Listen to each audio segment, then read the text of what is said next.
What's up everyone, welcome to the Speedcube.co.nz YouTube channel. My name's Mike, and in this video I'm going to take a look at the all-new GAN 12 Maglev. So of course, huge thanks firstly to our friends at GAN for getting these out to us super fast. In fact, at the same time as all the other big dog stores worldwide, which is pretty exciting for little old New Zealand. But before we get started, don't forget to hit like on the video, subscribe to the channel, and smash the bell icon too so you don't miss any future videos. Now, as you'll have seen, GAN sent us samples of both the Maglev and Leap models of the 12. But in this video, I'm just going to focus on the Maglev version. We'll have a play with the Leap in another video as it's significantly different. Let's first talk about this absolutely epic box. While none of us are big fans of excessive packaging, GAN have definitely knocked it out the park and nailed premium with this lush, pearlescent coating. Getting into what's inside, we first of all find this equally flashy serial number card. Oh hey look, we got number 799398 with a couple of codes on the back. Not sure who the WeChat one connects you to, but the Instagram one is pretty self-explanatory. Also included is the usual Cube Station card, which is perfect for filling up your bin.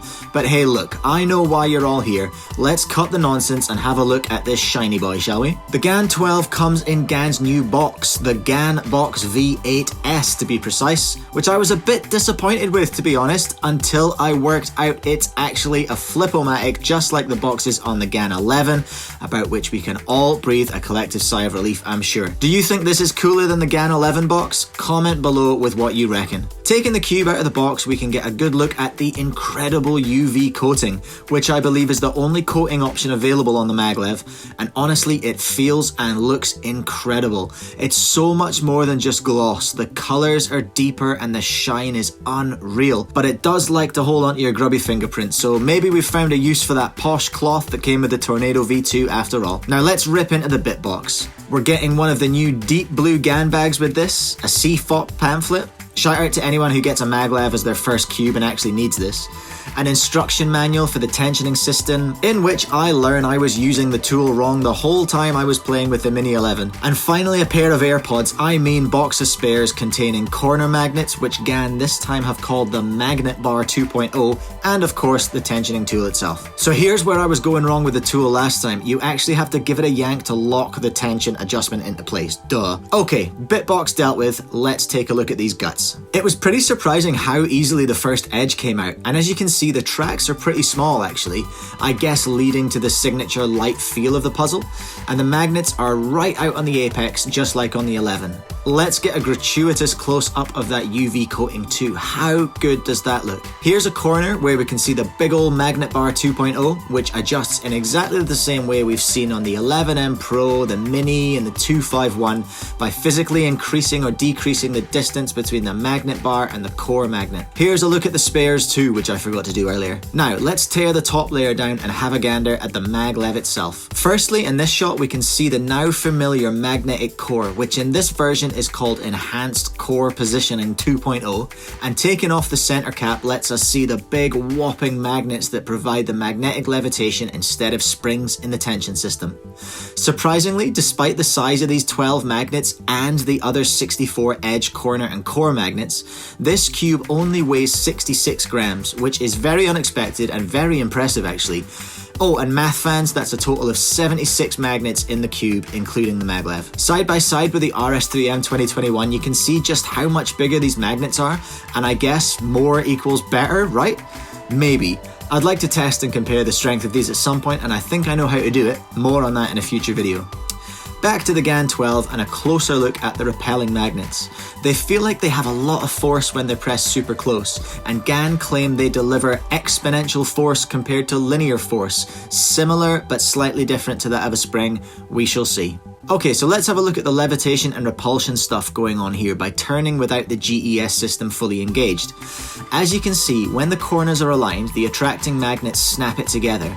But then when turning, the strength of the Maglev tensioning magnets are pushing the layers apart, thus reducing the friction between the layers during turns. I guess springs would do the same thing. I'm not sure if anyone's done this test on a spring cube. I should do that with the Leap actually. But anyway, this is obviously exaggerated but demonstrates what's happening to your puzzle mid-turn.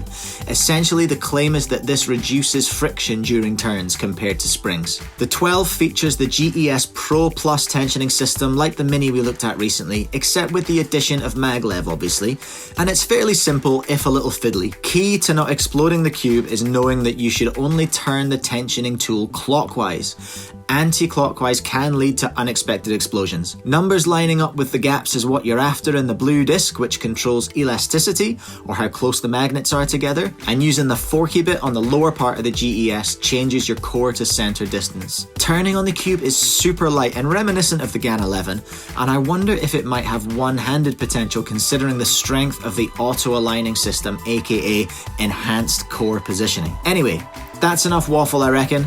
Let's take it for a spin. As many of you will have seen from my socials and from the channel, I have been absolutely wrecking my PBs with this cube since it came out the box, and I am absolutely in love with this thing. I think it's fairly safe to say I'm a fully paid up GAN fan now.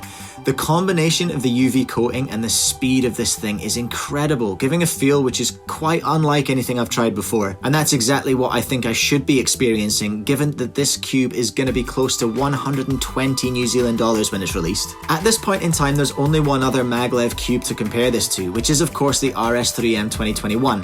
And while it was a battle to actually control it, this puzzle is a joy to turn and doesn't have that same out of control speed that myself and a lot of other people experienced with the RS3M 21. The 12 has an incredibly lush feel to it, which is of course complemented by the incredible grip provided by the UV coating, which I believe is also meant to be scratch proof, but don't quote me on that. Suffice to say though that in my opinion this is a premium cube that lives up to its premium price tag. Important words to pick out there are in my opinion. I am one person of a particular ability level with a particular style of turning and solving, so all I can tell you is what I'm experiencing. Of course what that experience looks like is pretty hype. As you can see, I had a great time, but what I can't tell you is what this feels like to a 5-second speedster, so I'm gonna get this in as many pro team hands as possible for another video where they'll give their more informed opinions. Thanks once again so much to Lucy and the team at GAN for getting these samples out to us to have a play with.